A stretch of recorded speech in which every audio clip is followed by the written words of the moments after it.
Patingin nga ng binuburda mo, Julia. Huwag na Tanyong, huwag na nakakahiya. Sige na, isang sulyap lang naman. Huwag na Tanyong, sa ibang araw na lang kapag tapos na. Ang daliri bang ito, nahubog kandila, na maputing garin ay mayayaraing hindi mainam? Halina, tignan ko nga. Huwag mo nga akong tuyain. Napakapangit nga ng mga daliri ko. Ay, Bakit Tanyong? Napapagod ka na ba? Mabilis ka palang mapagod eh. sakit sa loob. Tanyong, pikon. Nalulunod ka pala sa isang tabong tubig. Teka, pangalan ko yung binuburda mo dito ah. Kaya pala tinatago mo. Hindi hindi para sa iyo to. Nagkakamali ka. Sus, sinungaling. A-N-F. Pangalan ko yan, di ba? Huwag mo nga akong pinapangunahan. Hindi naman to para sa iyo eh. Para kanino yan? Para kay Amo. Oo, kay Amo. Igala ko sa kanya ngayong kaarawan ng Pasko. Amo? A-N-F? Oo. A para sa Amo. At N para sa natin. At F para sa Friday. Among nating fraile? Malaking kalipustahan. Huwag mo nang banggitin ang pangalan yan. Naiirita lang ang tenga ko. Nakaganti na ako sa'yo.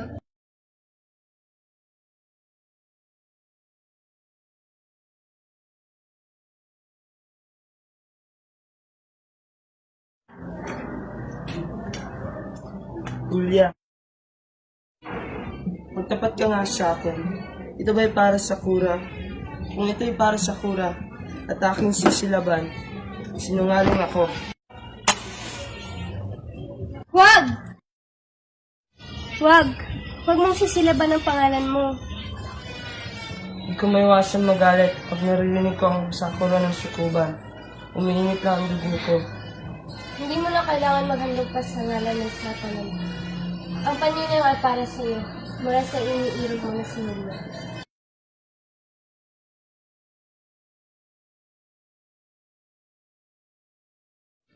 Pagtanyang ng buhay ko. Ating ay liwanag na tunay, hindi mapapawi.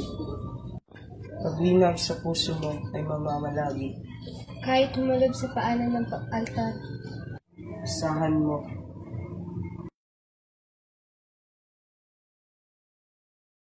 Hulya, saan mo nilagay yung baro kong makato? Narito na po! Mumanggan niyo. Ano nangyari, Lucas? Ang iyong ama, dinukot ang buta ng Santa Maria? Dinukot si Ama? Oo! Saan? Sa pagkakaalam ko ay sa Bulacan. Lucas, ako magpaparoon doon. Pupuntahan ko si Ama. Tanyong, maghintay ka, sasama kami. Hulya, magbihis ka na. Papa, inay.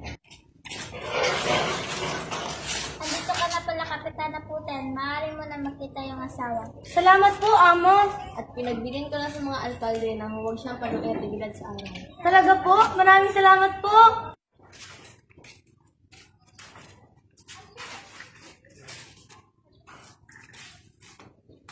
Tanyang, bakit hindi ka nagmana sa mga kura? Hindi dapat hinahagkan ang mga pamilyang pumapatay. Kailangan nating kausapin ang gobernador. Pumunta ka sa Maynila at sumakay ng tren sa Giginto.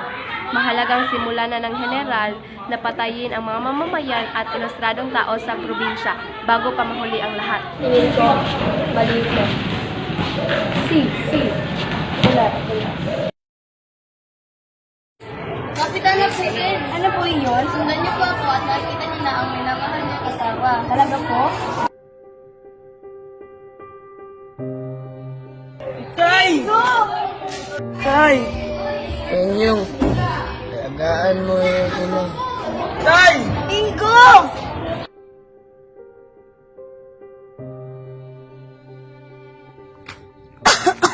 Tanyong, hindi ko na kayang manggakat. Naninikip na aking dibdib. Puten!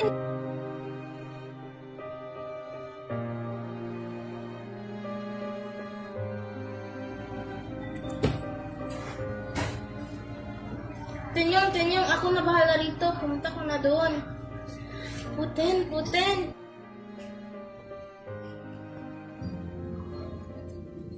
Julia, Tenyo, matitiis mo ba na iiwan ng iyong ina sa ganitong kalagayan?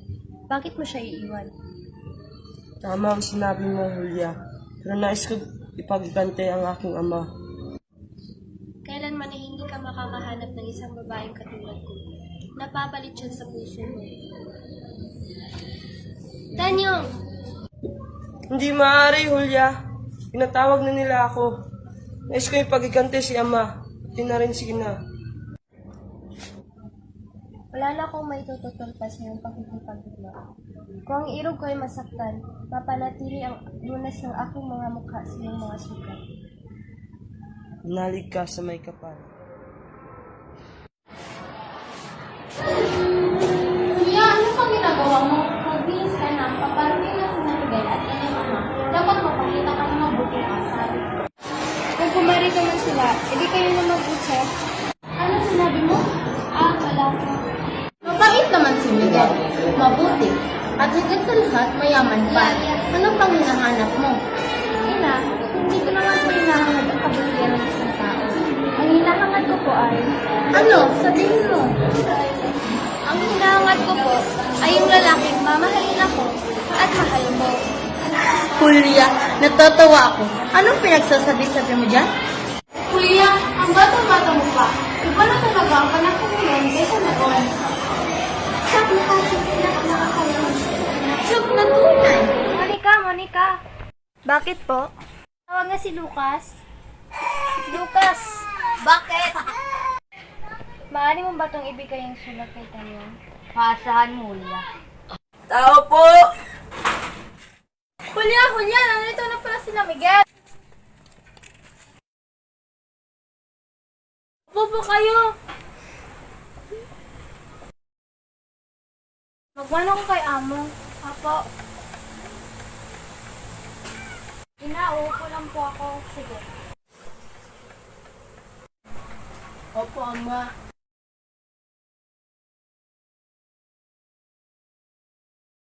Juana, ang ganda mo naman. Salamat po, Amo. Julia!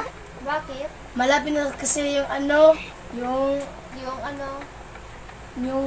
ano? Juana, alis na kami. Sige po, Amo. Miguel, halika na.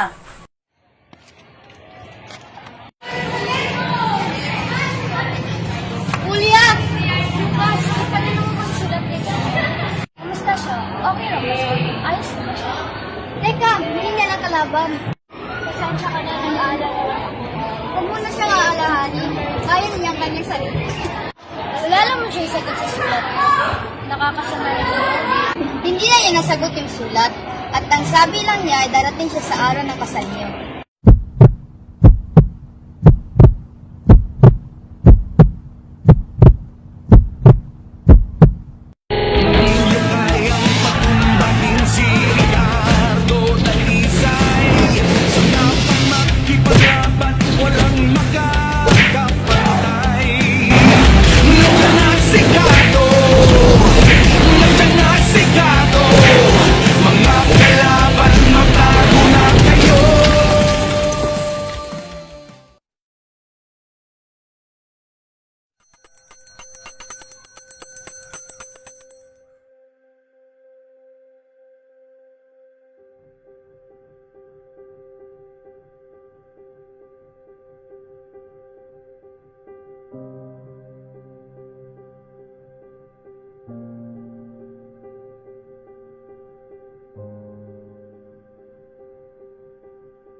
Ng hapon, narito po tayo sa kasal nila Miguel at Julia.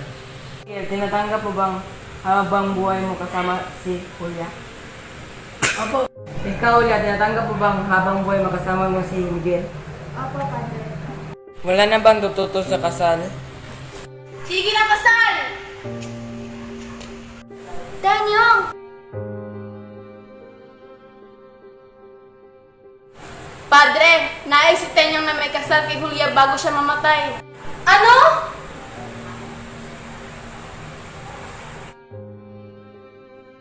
Tenyong, tinatanggap mo ba ang makasama habang buhay si Julia?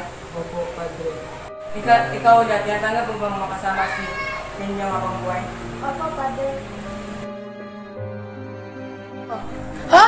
Walang sugat?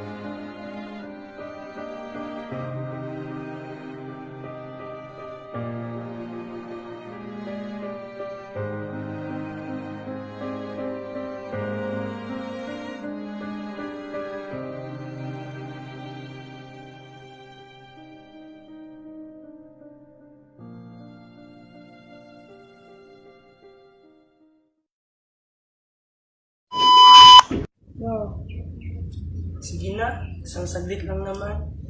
Ay, saglit! Ang daliri bang ito? Sabihin! Ang puting garing ay mayayariing hindi mainam. Halina, tignan ko nga. Wow! Tama ba tao? Iligon pa ba yan ako Blope! Tell you.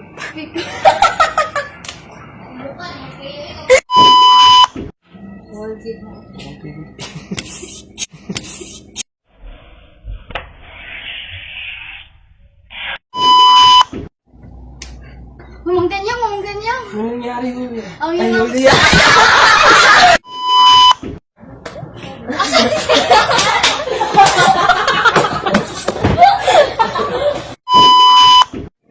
Lucas, ako magpaparoon doon.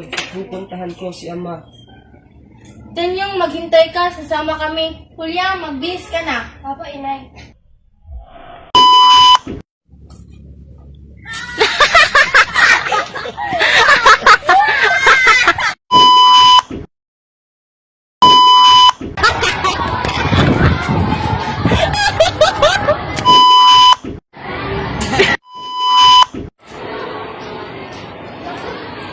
Julia!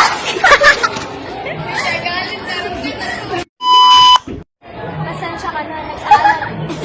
Pakno! Go! Ako po. May maglamaw. Paamo.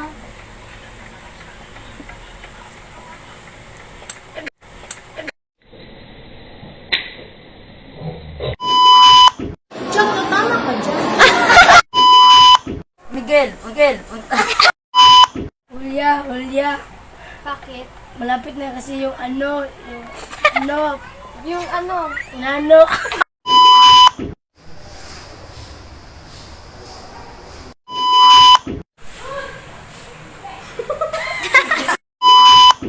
Nais ni Tenyong may kasal kay Julia.